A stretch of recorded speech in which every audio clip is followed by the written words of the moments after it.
యాదాద్రి జిల్లా వార్తలు ఒకసారి చూద్దాం. యాదగిరిగుట్ట లక్ష్మీ నరసింహస్వామివారి క్షేత్రంలో పంచకుండాత్మక యాగం 3వ రోజు చేరుకుంది. స్వామివారి స్వర్ణ విమాన గోపుర ఆవిష్కరణ సందర్భంగా ఈ పంచకుండాత్మక యాగాన్ని నిర్వహిస్తూ ఉన్నారు. ఏదైతే వానమామలై పీఠాధిపతి రామానుజ జీయర్ స్వామి నేతృత్వంలో ఈ పంచకుండాత్మక యాగం మహాకుంభాభిషేకం సంప్రోక్షణ కార్యక్రమాల క్రతువు అనేది మొదలైంది. ఈరోజు 3వ రోజు చేరుకుంది. చివరి రోజునటువంటి 23వ తారీఖున 11:54 స్వామివారి స్వర్ణ విమాన గోపురానికి నదీ జలాలతో సంప్రోక్షణ చేసి మహాకుంభాభిషేకం చేసి స్వామివారికి అంకితం చేస్తామని కూడా రామానుజ జీయర్ తెలపడం జరిగింది. యాదాద్రి ఆలయంతో కూడా భక్తులతో సందడిగా మారింది. ఉదయం సాయంత్రం వేళల్లో యాగాలతో యజ్ఞాలతో యాదాద్రి ఆలయం మరింత ఆధ్యాత్మిక శోభను సంతరించుకుంది. 23వ తారీఖు నుంచి స్వామివారి స్వర్ణ విమాన గోపురం కూడా భక్తులకు దర్శనమివ్వడంతో భక్తులు మరింత ఆనందాన్ని వ్యక్తం చేస్తూ ఉన్నారు. ఇక మరొక వార్త, యాదాద్రి జిల్లా ఆలేరు నియోజకవర్గం రాజాపేటలో మాజీ ఎమ్మెల్యే బూడిద విక్షమగౌడ్ మీడియా సమావేశం నిర్వహించారు. కాంగ్రెస్ పార్టీ పైన నిప్పులు చెరడం జరిగింది.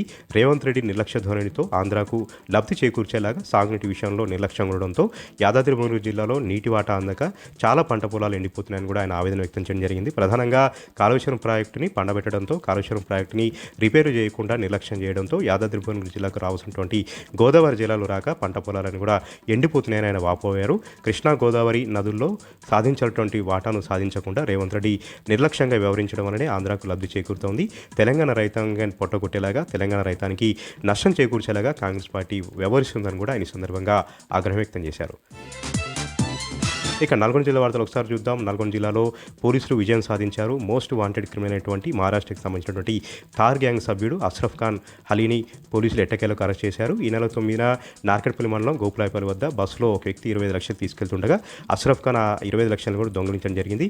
దీనిపైన సీరియస్గా తీసుకున్నటువంటి పోలీసులు పలు బృందాలను ఏర్పాటు చేసి సీసీ కెమెరాల ద్వారా సెల్ ఫోన్ ద్వారా ఎంక్వైరీ చేయగా ఇది మహారాష్ట్రకు సంబంధించినటువంటి తార్ గ్యాంగ్ పనిగా గుర్తించారు. ప్రత్యేక పోలీసు బృందాలు మహారాష్ట్ర వెళ్లి తార్ గ్యాంగ్లో ప్రధాన నిందితుడైనటువంటి అష్రఫ్ అలీ ఖాన్ అరెస్ట్ చేయడంతో పోలీసులందరూ కూడా సంతోషాన్ని వ్యక్తం చేశారు. అతని దగ్గర నుంచి 25 లక్షలు స్వాధీనం చేసుకున్నారు. 2 కార్లను కూడా స్వాధీనం చేసుకున్నారు.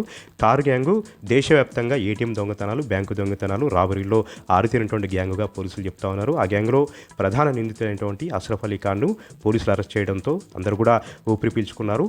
అతని దగ్గర నుంచి 25 లక్షలు కూడా రికవరీ చేసి బాధితులకు అందజేయడం జరిగింది.